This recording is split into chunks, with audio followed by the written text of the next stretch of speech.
की वीडियो में हम लोग सीखने वाले हैं कि आज हमारे एग्जाम में, बिहार बोर्ड के एग्जाम में 4 नंबर हम कैसे पक्के करेंगे। गाइस, आपको 4 मार्क्स पक्के करने के लिए बहुत सारा मेहनत कुछ नहीं करना है, बिल्कुल नॉमिनल सा आपको मेहनत करना पड़ेगा। आप मेरी पूरी वीडियो को अंत तक जरूर देखो, और आपने पूरी वीडियो देख लिया तो आपके 4 नंबर समझो तो पक्के हैं, 100% गारंटी है। 4 नंबर नहीं, 4+4। आप इसे देखो तो 4 और प्लस में आपको मैं एडिशनल बोल रहा हूँ कि आपके 8 नंबर एग्जाम में 100% 100% पक्के हैं। किसी तरह की आपको कोई डाउट रह जाते तो गाइस आप मुझे इस नंबर पर व्हाट्सअप कर सकते हो। आपको किसी तरह की पीडीएफ चाहिए तो आप उसके लिए भी व्हाट्सअप कर सकते हो। एक चीज़ का ध्यान रखें, आप जो व्हाट्सअप जब मुझे करते हो सर पीडीएफ चाहिए, तो आप पीडीएफ का वहाँ पे नेम जरूर लिखे। बहुत सारे स्टूडेंट्स केवल ऐसे लिखते हैं सर मुझे पीडीएफ चाहिए, किस चीज़ का पीडीएफ चाहिए वो भी लिखो। दोस्तों, यदि लग रहा है कि आपके प्रिपरेशन में मैं हेल्प कर रहा हूँ आप सभी का, आपको लग रहा है कि मेरी वजह से आपकी प्रिपरेशन में 4 चांद लग रही है, तो प्लीज़ गाइस आप एक बार दिल से इसे लाइक जरूर करना और अपने दोस्तों से शेयर करना बिल्कुल ना भूलें। चलिए गाइस, हम लोग स्टार्ट करते हैं। आज की वीडियो में हम लोग सीखेंगे कैसे लाइन को एक्सप्लेन करेंगे हम लोग, और जो भी है हमारा ये प्रो सेक्शन का, इससे पहले मैंने पोइट्री का करवा रखा है। यदि आपने पोइट्री का नहीं देखा है तो आप जा करके जरूर देखें।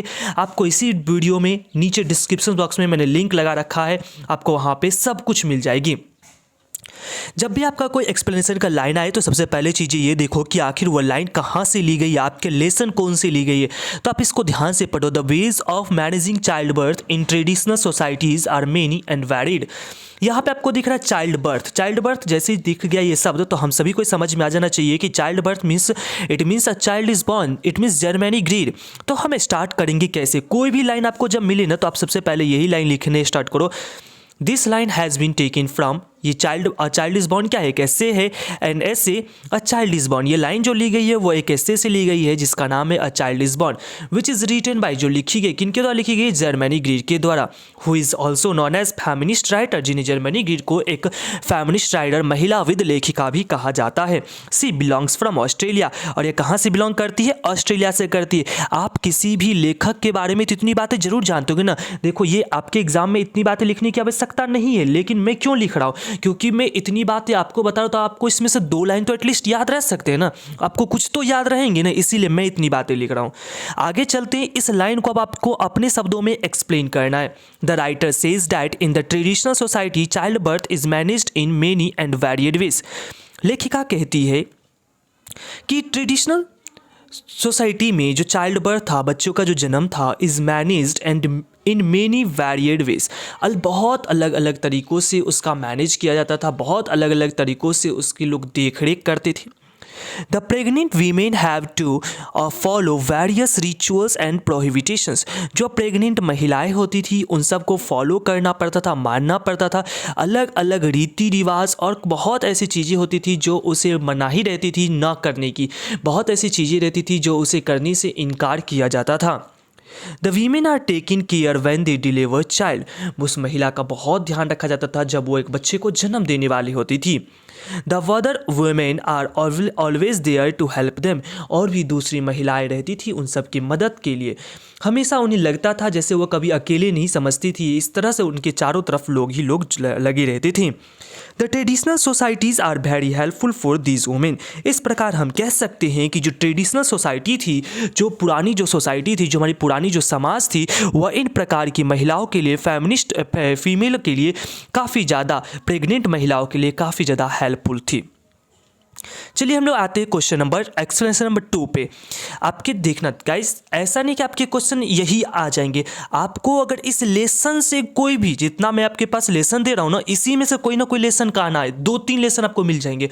तो आपको कोई भी लेसन का अगर आता है तो आप इतनी लाइनें को जरूर लिखो, क्योंकि एक्सप्लेनेशन की लाइनें आपको बुक की किसी भी लाइन को उठा के दे दी जाएगी, तो आप यही चीज़ें उसमें भी लिखोगे ना। अब जैसे कोई सेबी वाला मैंने लाइन यहाँ पे लिखा, अब सेबी वाले में से कोई और लाइन आपके पास अगर छोड़ रहा है तो आपको वही लाइन लिखना पड़ेगा। ऐसा तो नहीं उसका इंट्रोडक्शन चेंज हो जाएगा, इंट्रोडक्शन तो सेम रहने वाले है ना, तो आप इंट्रोडक्शन वही लिखोगे, इसीलिए ध्यान से समझना इसको भी। SEBI is now engrossed in his picture, SEBI अब इनग्रॉस्ड हो गया, अब लिंग हो गया, अब उसमें ज़्यादा उसको मज़ा आने लगा किस चीज़ में, उसे पिक्चर बनाने में। He is no longer feels any bitterness towards the teacher, अब उसे अपने टीचर्स, यहाँ पे पेरेंट्स भी होंगे, इस चीज़ का भी ध्यान देंगे, उसे अपने पेरेंट्स और अपने टीचर के प्रति उसके मन में कोई बुरी भावना नहीं है। ये लाइन आपकी सेबी वाली की लास्ट वाले लाइन में है, द आर्टिस्ट का, जहाँ पे वह जो है लास्ट में अंत में ये बताता है कि वह जब पिक्चर ड्राइंग करने में इंटरेस्ट ले लेता है तो उसके मन मन में जो उसके टीचर जो उसके कंप्लेन करके गए उसके घर पे उसके पापा के प्रति, जो उसको मारे, उसको वो सारा लौकियों को तोड़ दिए, उस वजह से उसे अपने पेरेंट्स और टीचर के प्रति कोई बुरी भावना नहीं रहती है। हमने स्टार्ट इसको क्या लिखना, the following lines have been taken from a short story the artist. ये जो लाइन ली गई है एक छोटी सी कहानी शॉर्ट स्टोरी द आर्टिस्ट से, विच इज़ रिटन बाय सीगा नोया। जो लिखा गया किनके द्वारा लिखा गया, सीगा नोया के द्वारा। सीगा नोया कौन है, अ जापानीज राइटर, एक जापानी लेखक है। इन this story the writer talks about the talent of a boy. इस लेसन में लेखक जो है जे सीगा नोया वह बात करते हैं एक लड़के की टैलेंट की, कितनी अंदर उसके ज़्यादा टैलेंट भरी हुई है। और हमारे जो समाज के लोग जो होते हैं जो एक दूसरे को देख करके माँ बाप क्या करते अपने बच्चों की टैलेंट को बोलते नहीं, अगर उसका बेटा, मेरे साले का बेटा MBA किया तो तू भी MBA कर, मेरे भाई का बेटा ने डॉक्टरी किया तो भी डॉक्टरेट कर, मेरे चाचा का बेटा ने डॉक्टर किया वो इंजीनियर किया तो भी इंजीनियर कर लो। तो ऐसे करके बहुत तरह के जो लोग होती है अवधारणाएं, आखिर बेटे का मन किसी चीज़ और में इंटरेस्ट है लेकिन ज़बरदस्ती लोग करवा देते। तो वही लेसन में यहाँ भी डिस्कशन किया गया। Through this line the writer talks about a 12 years old named SEBI. अब देखो कोई भी लाइन आपका सेबी का आएगा तो उसमें क्या 12 वर्ष के बदला वो 14 वर्ष का सेबी हो जाएगा, क्या सेबी के बदला वो कुछ और बन जाएगा, ऐसा तो नहीं होने वाला है ना। तो आप यही लाइन लिखोगे वहाँ पे। इस लाइन के माध्यम से यहाँ पे लेखक बात करते एक 12 वर्ष के बच्चे जिसका नाम सेबी रहता है, who engrossed in collecting cards, जो काफ़ी ज़्यादा इंटरेस्टेड भी आप यहाँ पे वर्ड लिख सकते हो interested, who is very interested in collecting cards, जिससे बहुत ज़्यादा इंटरेस्ट आता था, बहुत मजा आता था किस चीज में, लौकियों को इकट्ठा करने में। लेटर बाद में ही क्विट दैट, अब वह बाद में छोड़ दिया लौकियों को इकट्ठा करना, बिकॉज क्योंकि he was caught red handed by his teacher, by his कौन सा टीचर, एथिक्स टीचर, क्योंकि बाद में उसके एक एथिक्स के टीचर जो थे उसके द्वारा रंगे हाथों पकड़ा गया। And gets reprimanded by his parents, और अपने मम्मी पापा से उसे बहुत सारा डांट फटकार मिली। सो सेबी ने उस चीज को छोड़ दिया। Now Seibei started to paint the picture, अब सेबी जो है शुरू कर दिया, क्या काम शुरू कर दिया, अब फिर भी वो पढ़ नहीं रहा है, वो क्या कर रहा है, वो पिक्चर को ड्राइंग करना, पिक्चर को और सुंदर बनाने में लग चुका है। एंड मेक इट ब्यूटीफुल, और कोशिश करता मैं उस पिक्चर को और कितनी सुंदर बना सकूं। आफ्टर ऑल, इस सब के बावजूद he has no bad feelings for his teachers and parents, मतलब उसके पेरेंट्स और अपने टीचर्स के प्रति जो है उसके मन में कोई भी बुराई, कोई भी कुरीत या कोई भी तरह की बैड फीलिंग्स अपने टीचर्स के प्रति नहीं है कि मुझे उनकी वजह से मुझे अपनी हॉबीज़ को छोड़ना पड़ा। गाइस, आप 12th करने के बाद आप किधर जाना चाहते हो, आपको किसी भी तरह की काउंसलिंग चाहिए, मैं आप सभी के साथ जुड़ा हूँ। इसीलिए कॉम्पिटिटिव इंग्लिश के लिए बैंक हो, रेलवे हो, SSC हो, NDA हो, एयरफोर्स हो, स्टेट गवर्नमेंट, कोई भी तरह का एग्जाम आपको क्रैक करना, भरोसा रखो यार, आप मेरे साथ जुड़े रहो, आप मेरे साथ 6 महीने दे दो, मैं आपको गारंटी बोलता हूँ बेसिक से हाई लेवल में पढ़ाने वालों, चाहे जो भी टॉपिक हो। आपकी ये सेशन जो होगी आपकी फरवरी लास्ट और मार्च के फर्स्ट वीक के आसपास स्टार्ट में करूँगा कॉम्पिटिटिव इंग्लिश। किसी भी तरह की डाउट हो आप मुझे व्हाट्सअप करके पूछ सकते हैं। तो गाइस, इसीलिए आप इस चैनल को अभी ही सब्सक्राइब कर लो, यदि सब्सक्राइब नहीं किया, और अपने दोस्तों को बताना बिल्कुल नहीं भूलना। और यदि आपको इस लग रहा है कि आपके लिए बहुत हेल्पफुल वीडियो होने वाला है तो प्लीज़ गाइस एक बार लाइक जरूर करें। अगली लाइन है, there is absolutely no future for a boy like you, तुम जैसे लड़कों का कोई भविष्य नहीं है। ये लाइन कहाँ का है, जब टीचर ने उसे रंगे हाथ पकड़ लिया, एथिक्स के टीचर ने, तब उसे वो लेक्चर सुनाते हैं ना, उसी जगह की तो लाइन है। अब क्या इसमें बदलेगा, नहीं ना बदलेगा, वही तो वही लाइन रहने वाली ना। इसीलिए मैं बोलता हूँ कोई भी लेसन का है ना तो आपको लाइन तो सेम होने को है, तो इसीलिए आपको ये एक्सप्लेनेशन इस तरह से समझना है कि आपको कोई भी एक्सप्लेनेशन आए ना, एग्जाम में एक भी क्वेश्चन छोड़ना नहीं है। आप ऐसे अपने आप से कसम खा के जाओ कि एग्जाम में चाहे जो हो जाए, मुझे उस लेसन से इतना क्वेश्चंस मुझे जो भी ये पूछ दे मैं लिख के आना है मुझे। तो ये भी लाइन को देखेंगे, the following lines have been taken from a short story the artist, जो चीज़ें मैंने लिखा है बस मैंने उसी को कॉपी पेस्ट किया और कुछ नहीं किया। यहाँ पे ये जो लाइन लिखी गई है एक शॉर्ट स्टोरी सीगा नोया के द्वारा, अ जापानीज राइटर, एक जापानी राइटर हैं। इन this story the writer talks about the talent of a boy, फिर वही बातें मैंने यहाँ पे लिखा। इस लेसन में जो है लेखक बात करते हैं या सीगा नोया किस चीज़ के बारे में, तो एक जापानी लड़के के बारे में। In this story the writer talked about a 12 years old Japanese boy named Sebi who engrossed in collecting गर्ड्स। अब देखो यहाँ तक मैंने पूरी वही चीज़ लिखा कि नहीं लिखा, ये सब केवल लाइन बढ़ाने के लिए। अब क्योंकि आपके एग्जाम में ये एक क्वेश्चन 4 नंबर में पूछता है, तो 4 नंबर तो फ्री में नहीं ना बढ़ते हैं। 4 नंबर लाने के लिए आपको तो कम से कम कुछ लाइनें तो लिखना पड़ेगा ना। कम से कम आपके नोटबुक में जो आपको वहाँ पे जो नोटबुक मिलने वाला उसमें तो आप 8 पंक्ति तो लिख सकते हो ना। तो ये तो लिखोगे ऐसे तब तो जाके 8 पंक्ति भरेगी ना, और कुछ आप गलत नहीं लिख रहे हो, आप उसी के बारे में रिलेटेड आप जो भी इन्फॉर्मेशन आप उसे दे रहे हो। अब आगे चलते यहाँ से देखो, मेरा इस लाइन का एक्सप्लेनेशन यहाँ से मैंने स्टार्ट किया है। One day SEBI got a 5 inches God, एक दिन सेबी को 5 इंच का एक लॉकी मिला। He loved it very much, वह उस लॉकी को बहुत चाहता था। He took the god with him, वो उस लॉकी को अपने साथ लेके जाता था, जहाँ भी जाता वहाँ भी लेके जाता। अब यहाँ पे लिख सकते हो he took the god with him even in school, वो अपने साथ लॉकी को एक दिन स्कूल भी लेके चला गया। He was caught red handed, वह रंगे हाथों पकड़ा गया बाय हिज एथिक्स टीचर, किसके द्वारा पकड़ा गया? अपने एथिक्स के टीचर के द्वारा। The teacher started to shout at him, जो टीचर जो थे जैसे उसको पकड़ लिए, कैसे पकड़े थे टीचर? तो वह डेस्क के नीचे जो है क्या कर रहा था? पॉलिश कर रहा था। तो आप यहाँ पे लिख सकते हो the teacher cot him red handed polishing the God under his desk. आप ऐसा भी लाइन मेंशन कर सकते हो, जो टीचर ने उसे पकड़ा, कैसे पकड़ा? तो पॉलिश करते हुए गॉड को, कहाँ पे? तो अंडर द डेस्क, डेस्क के नीचे में। The teacher started to shout at him, जो टीचर जो थे वो शुरू कर दिए, क्या शुरू कर दिए? चिल्लाना, किसके ऊपर? उस सेबी के ऊपर। एंड कॉल्ड, और कहा, there is absolutely no future for a boy like you, और वह कहते हैं तुम जैसे गधों का बिल्कुल कोई भविष्य नहीं है, तुम जैसे ही लड़कों का कोई भविष्य नहीं हो सकता। और वह कहते हैं ये जो काम जो है ना, पहले पास्ट में जो ना, इसे एफिमिनेटिव कहा जाता है। मतलब किसको? कलेक्टिंग गॉड्स को। एफिमिनेटिव का मतलब होता है लड़कियों जैसा नेचर होते हैं ना कुछ लड़कों में, जैसे कि बोलते हैं ना तू लड़की जैसे कर। अब जो मान लो कोई, अब लड़कों का क्या नेचर है? बैट बॉल खेलना, फुटबॉल खेलना। कोई लड़का क्या कर रहा है? कोई लड़कों गुड्डी गुड़ियों के साथ खेल रहा है, तो उसे बोलते हैं क्या? सो ये लड़की जैसा हो गया। तो वही चीज़ यहाँ पे लेखक ने बताया कि ये जो लड़का जो है, तुम्हें लड़की वाला गुण है कि तुम एफिमिनेट हो गए हो। तो कौन सा गुण है? तो कलेक्टिंग गॉड्स। ये आपके ऑप्शंस ऑब्जेक्टिव में क्वेश्चंस बन सकते हैं।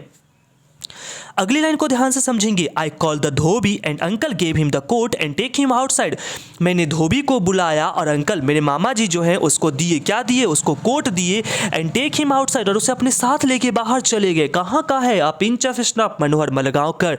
स्टार्ट करेंगे। आपको पिंच ऑफ स्नफ से कोई भी लाइन पूछे ना, आप पूरी यहाँ से लेके यहाँ तक पूरा लाइन लिखो। गाइज आप पूरा वीडियो देख के ही जाना, वैसे ही मत चला जाना।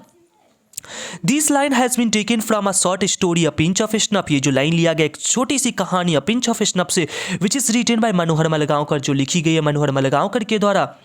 This story is full of adventures and comic and wit, ये जो कहानी जो भरी हुई है, किस चीज़ से भरी हुई है? साहसिक कार्य से, और किस चीज़ से? कॉमिक, हास्यप्रद, विट, चतुराई, ये सब चीज़ से भरी पड़ी हुई कहानी है। बहुत इंटरेस्टिंग कहानी है, आपने भी पढ़ा होगा तो आपको भी लगा होगा बहुत इंटरेस्टिंग वाकई में है। अब इस लाइन के बारे में चलते हम लोग क्या एक्सप्लेन करना है। One day narrator's maternal uncle call the dhobi, एक दिन जो नैरेटर जो मनोहर मलगांवकर हैं उनके मामा जी हैं, वह धोबी को बुलवाते हैं। ही गेव हिज कोट, वह धोबी को अपना कोट देते हैं। And take him to the corner, और उसे कोने में ले जाते हैं। And tell something in his ear about his plan, और उसे अपने प्लान के बारे में कुछ कुछ कानों में फुसफुसा देते हैं। आफ्टर देन, उस सब के बाद, ही राइट अ चेक ऑफ 1000, उसके बाद वह 1000 का चेक लिखते हैं। And put in his pocket, और वह क्या करते हैं? In his pockets, in his quotes pocket, यहाँ पे आप कोट लगा लेंगे। उसे क्या करते हैं? अपने कोट के पॉकेट में, अंदर वाले पॉकेट में डाल देते हैं। स्टिल नाउ, इस सब के बावजूद भी अभी तक narrator couldn't understand about his plan, he is totally confuse. जो नैरेटर थे वह लेखक के बारे में, उनका क्या प्लान है, वो क्या करना चाहते हैं, वो कुछ नहीं समझ पाए। वह पूरी तरह से टोटली क्या हो चुके? कंफ्यूज हो चुके हैं। आखिर मेरे मामा जी क्या कर रहे इस धोबी के साथ? कानाफूसी।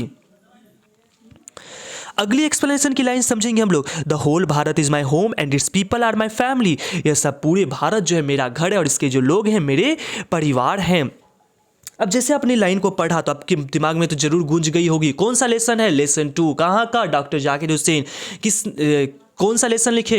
भारत इज माई होम लिखे। अब इसको पहले लिखेंगे हम, फिर आप कोई भी अब लाइन पूछे, आप पूरी इतनी लाइन है, पूरी कहानी आप लिख के जाओ आगे।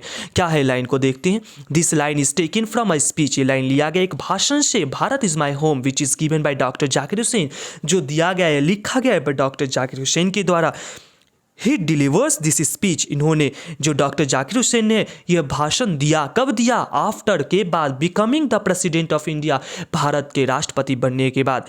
ही feels very honoured to the people of India, वह बहुत ही ज़्यादा सम्मानपूर्ण समझते हैं अपने भारतीय लोगों के प्रति, कि भारतीय लोगों ने आज उनके ऊपर इतनी बड़ी विश्वास करके आज उन्हें इतनी बड़ी सम्मानित पद पे उन्हें सम्मानित, आज भारत का प्रथम नागरिक होने का उन्हें गौरव प्रदान किया है। इस वजह से वह भारत के लोगों के प्रति बहुत ज़्यादा धन्यवाद व्यक्त करते हैं।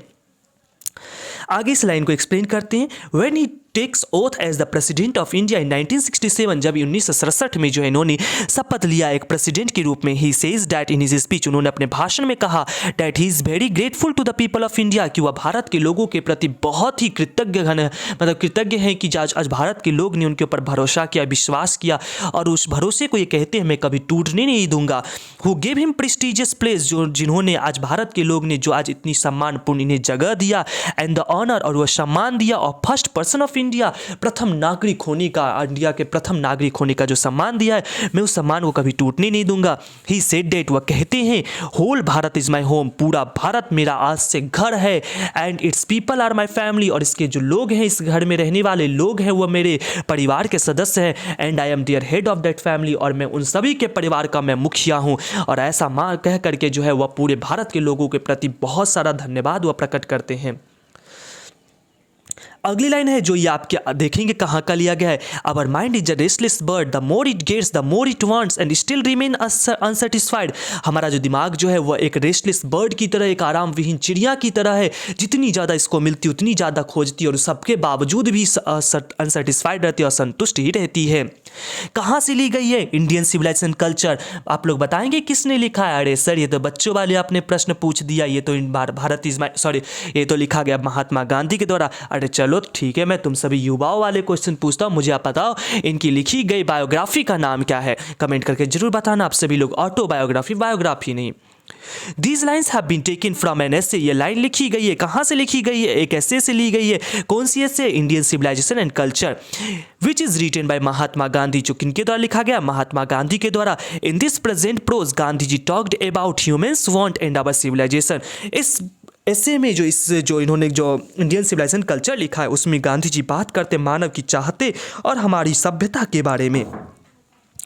गांधी जी सेज डैट, गांधी जी कहते हैं we human beings are very selfish, कि हम मानव जाति बहुत स्वार्थी हैं। Our needs will never end, हम लोग इतने स्वार्थी कि हमारी चाहते कभी ख़त्म ही नहीं होती। आज किसी चाहत रखते हैं, फिर वह चाहते जो हमारी चेंज हो जाती, फिर हमारी चाहते बढ़ जाती। आज हम 10,000 रुपये कमा रहे, हमारी चाहत कल की होगी 20,000 कमाए, फिर उसके बाद होगी 20 से नहीं हमें 40 कमाना। तो आदमी की चाहते कभी तो कमती ही नहीं है, और ऐसा बिल्कुल सही है। अगर आज के दुनिया में आप जी रहे हो तो आपके अंदर चाहत नहीं तो आप मरे हुए इंसान के बराबर हो, इसलिए चाहत तो आपके अंदर होनी ही चाहिए। Our mind is a restless bird, हमारा जो दिमाग जो है कोई आराम विहीन पक्षी की तरह है। आपने पक्षी को देखा होगा, कभी पक्षी रुकती नहीं है, वह दिन भर इधर कभी फुर से उड़ के कभी उस डाल, कभी फुर से उड़ के कभी उस डाल। तो गांधी जी हमारे दिमाग की तुलना एक आराम विहीन चिड़िया की तरह करते हैं।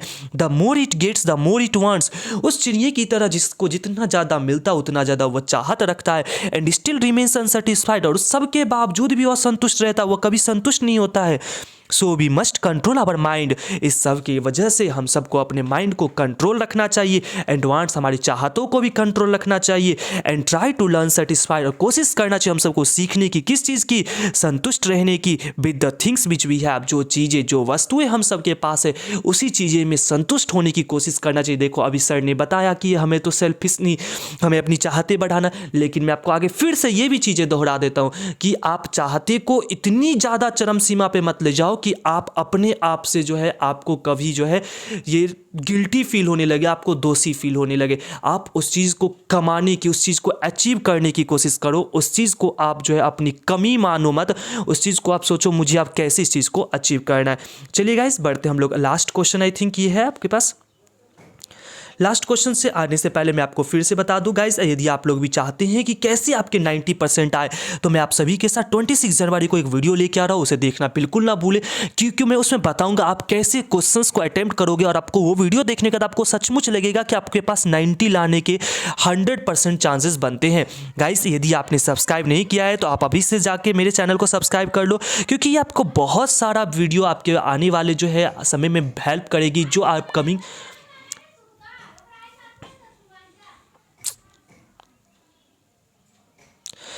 गाइस यदि आपने शेयर नहीं किया है इसे अपने दोस्तों के साथ शेयर करना बिल्कुल ना भूलें। चलिए हम लोग देखते हैं। Civilisation is the mode of conduct which points out to the man the path of duty. ये जो सिविलाइजेशन है एक वो रास्ता है, मोड ऑफ कंडक्ट है जो मनुष्य को सिखाता है कर्तव्य के राह पे चलना।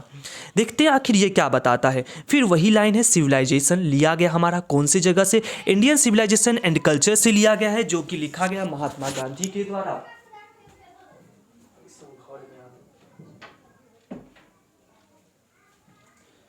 जो कि इंडियन सिविलाइजेशन कल्चर से लिया गया है। यहाँ पे देखेंगे क्या आखिर एक्सप्लेनेशन है। These lines have been taken from an essay Indian Civilization and Culture। ये जो लाइन जो उठाई गई है वो इंडियन सिविलाइजेशन एंड कल्चर से ली गई है, which is written by Mahatma Gandhi. जो लिखा गया है किनके द्वारा? महात्मा गांधी के द्वारा लिखा गया है। Here Gandhiji says that our ancient civilization taught us how to restrict our wants which provides happiness। अब इस लाइन में क्या बताते हैं? यहाँ पे गांधी जी हम सबसे कहते हैं कि हमारे जो एंशिएंट सिविलाइजेशंस हैं, हमारी जो पुरानी जो सभ्यता है वो हम सबको सिखाती है how to restrict on our wants. हम सबको किस तरह से रिस्ट्रिक्शन, किस तरह से हमें नियंत्रित रखना है अपनी चाहतों पे, विच प्रोवाइड्स हैप्पीनेस, जो हम सबको केवल खुशी देती है। वेस्टर्न सिविलाइजेशन टीचेस अस, जो वेस्टर्न सिविलाइजेशन वो हम सबको सिखाती है indefinite and multiple of human wants. हमें सिखाती है, किस चीज़ के बारे में सिखाती है? अनंत चीज़ों, अनंत चाहतों और बहुत तरह की गुणन, मतलब कि जो आज 1 का 2, 2 का 4, 4 का 8, इस तरह की जो चाहते हैं उस चाहतों पे हमें वह वेस्टर्न सिविलाइजेशन सिखाती है। Indian civilization and culture is alive till now. जो इंडियन सिविलाइजेशन और कल्चर है वो आज तक जीवित है। Civilization is the mode of conduct. Civilization वो एक प्रकार का रास्ता है which points out to man the path of duty, जो मनुष्य को सिखाता है कि हम किस तरह से सही रास्ते पे आगे बढ़ सकते हैं। So we should believe in our duty. इसी वजह से हम सबको अपने कर्तव्य पे, हमें अपने ड्यूटी पे विश्वास रखना चाहिए, हमें कर्तव्य पे विश्वास रखना चाहिए। गाइज यदि आपको ये वीडियो अच्छा लगा तो प्लीज़ गाइज आप इसे लाइक करना ना भूलें। Thank you for watching my video. मिलते हैं हम लोग अगले वीडियो में।